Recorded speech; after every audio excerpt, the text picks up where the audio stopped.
Shalom. I'd like to start out by giving all glory, praise, and honor to Yahweh Bahasham, Yahweh Shai Bahasham, or Chakwadash. Double honors to the elders and apostles of the Great Millstone, and Shalom to the elect of Israel. This is Thamayim in Atlanta, and I'd like to just go ahead and get started right here at Jeremiah 49 and 10. It says, "But I have made Esau bare. I have uncovered his secret places, and he shall not be able to hide himself. His seed is spoiled, and his brethren, and his neighbors, and he is not."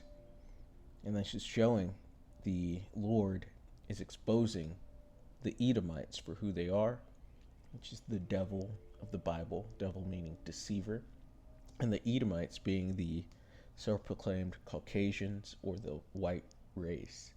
And not every single so-called white person actually goes back to the seed of Esau, but for the most part that is who they are, the seed of Esau, the children of Esau.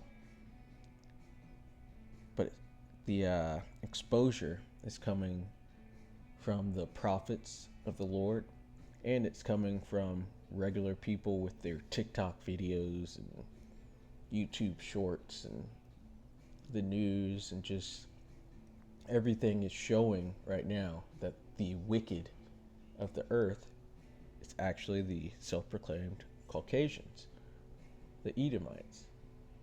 But the big part here in Jeremiah 49 is, "And he shall not be able to hide himself." That's going into our lesson, because Esau attempted to hide himself with this practice here, which is called Blanqueamiento.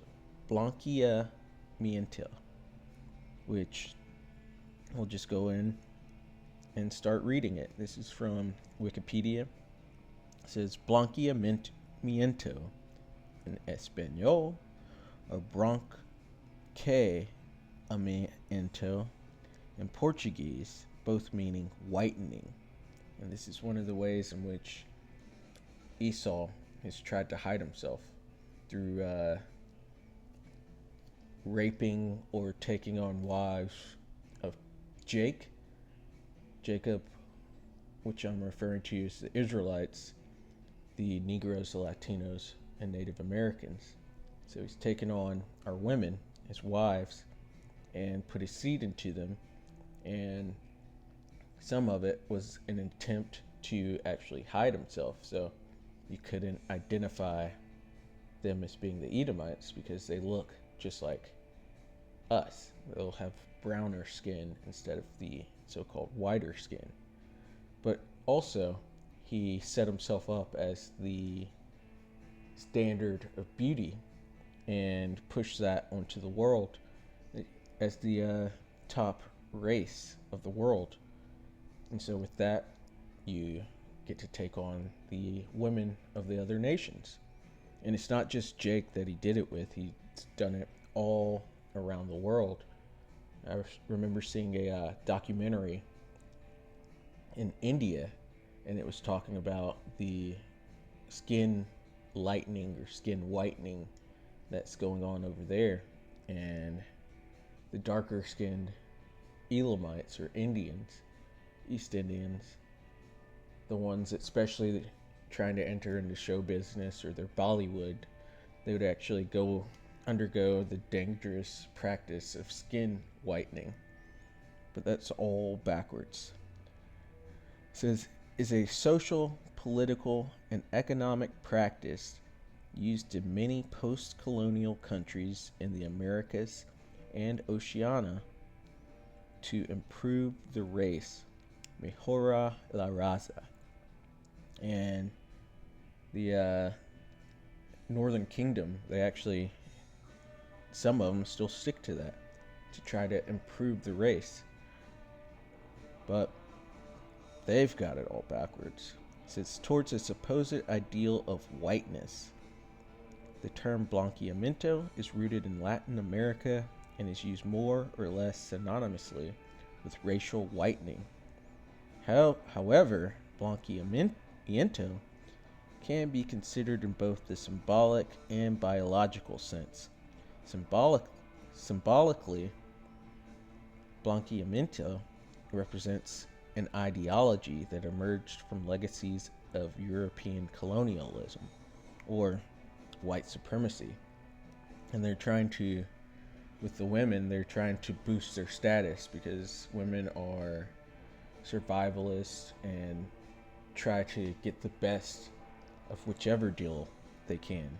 And they have what's called hypergamy, to where they're looking for the top male. It doesn't matter if he's wicked or righteous, they just want the top, the best for them.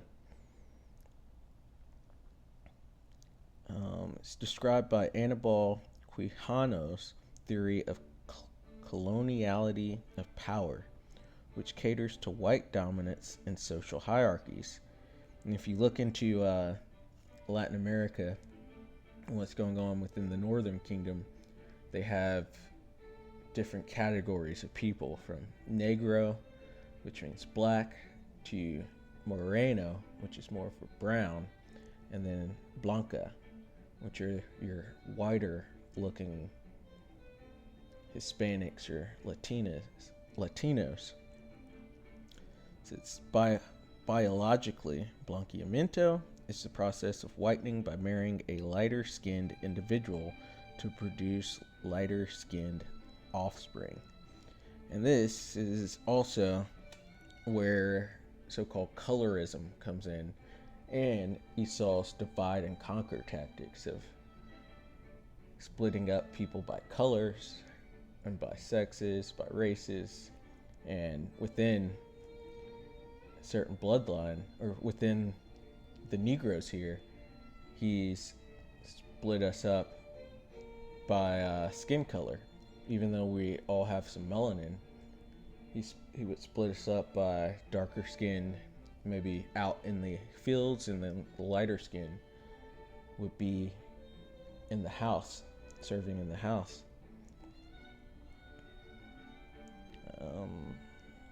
Go further down. It says Peter Wade argues that Blanqueamiento is a historical process that can be linked to nationalism. When thinking about nationalism, the ideologies behind it stem from national identity, which according to Wade is a construction of the past and the future. And you even hear people speak on how race is a social construct, because originally we all go by our nationalities, our biblical nationalities, and that's passed down through the seed of the fathers. But Esau turned it upside down and split it up by color, like a child. This is where the past is understood as being more traditional and backwards. See? Turning things upside down. For example, past demographics of Puerto Rico, those are Ephraimites there, were heavily black and Indian influenced because the country partook in the slave trade and was simultaneously home to many indigenous groups.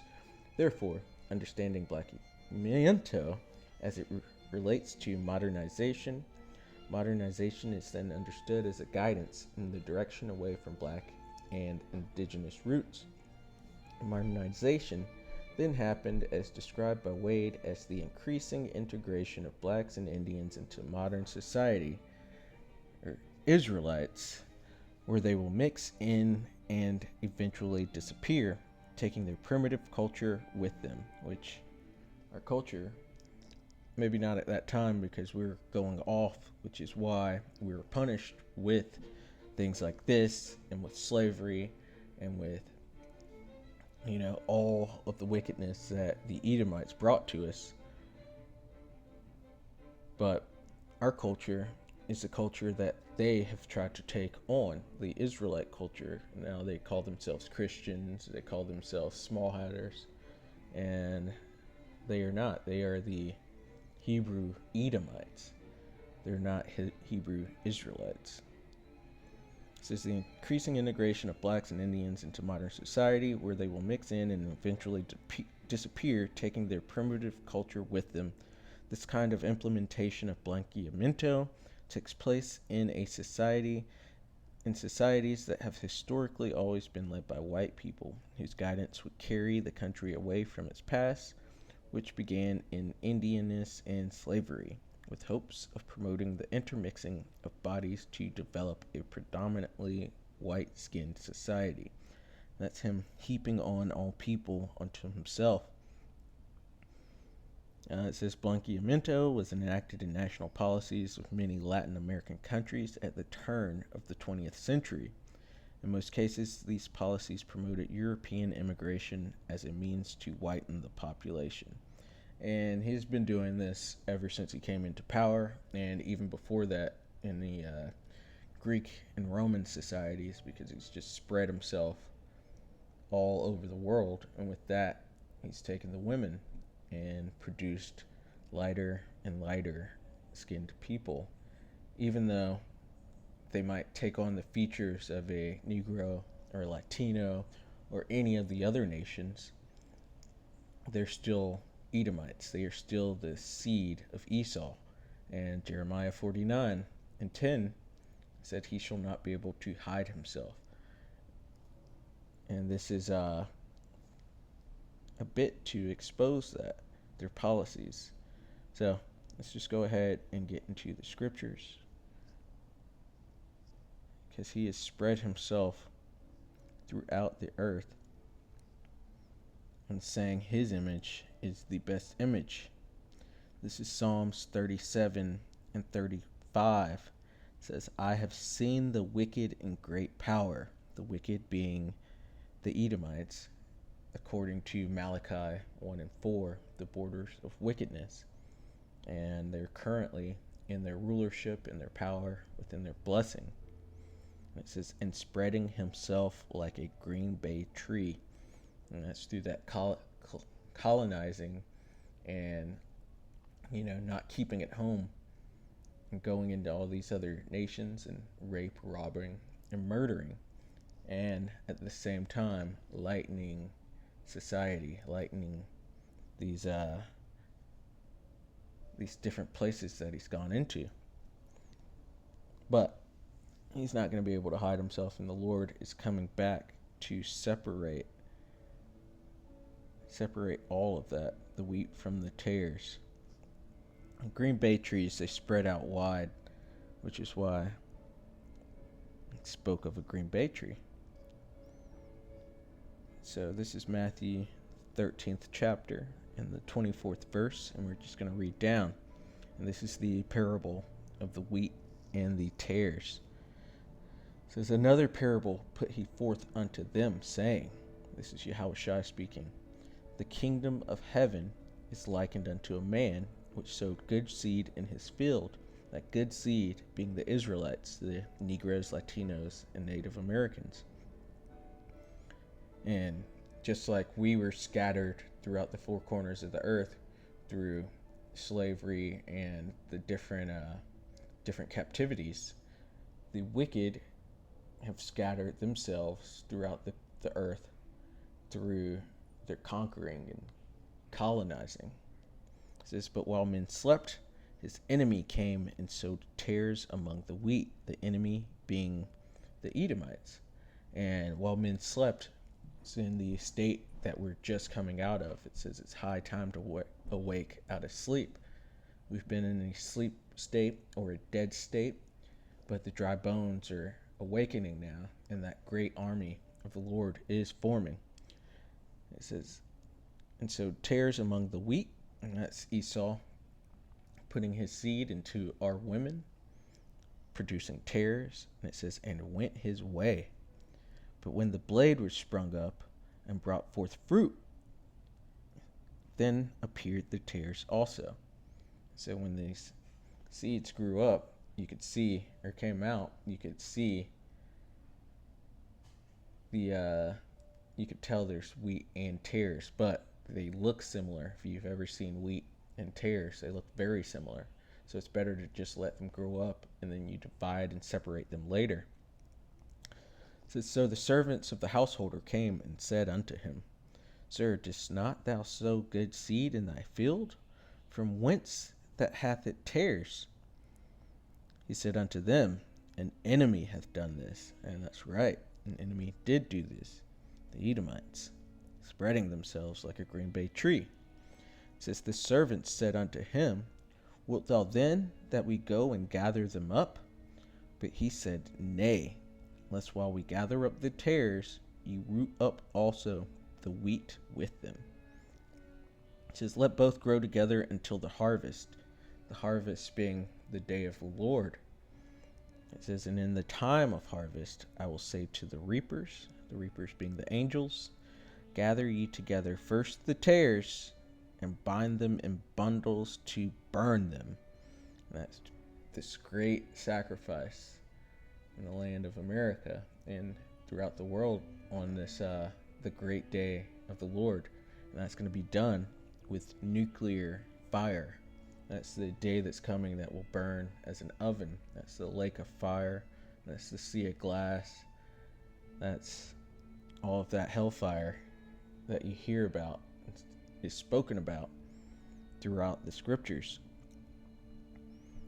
And they will be burnt up because it's only Israel that can be saved. It doesn't matter if you look like an Israelite, but it matters if you're from the seed of an Israelite. It says, but gather the wheat into my barn. And this is when the Lord comes to gather us and take us in that great chariot of his and transform us. And then we're going to come back down and rule over the heathen, joint heirs with Yahushua. And so I thought that was a interesting topic.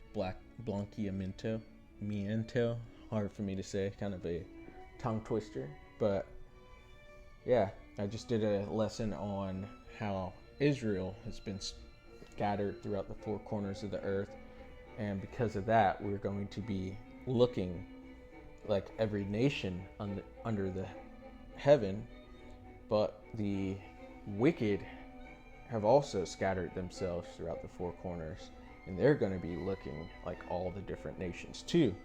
But the angels are going to come when Yahushua returns and separate the wheat from the tares.